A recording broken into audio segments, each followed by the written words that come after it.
zimenturik, eta ikusten duzuenez nahiko landare asko dago. Baina ibai honek jarraitzen du bideratua, hori asmatuko duzue zuek.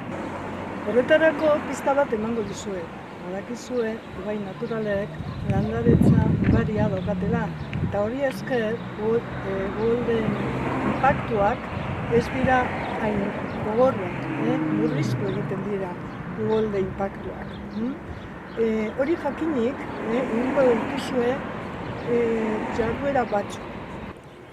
Horretarako mobilean daukagun informazioa topatu, informazio hori da ibaiertzeko pasoarena, eta konparatu behar izango duzue hor ditugun espezieak hemen inguruan dauzkagunarekin.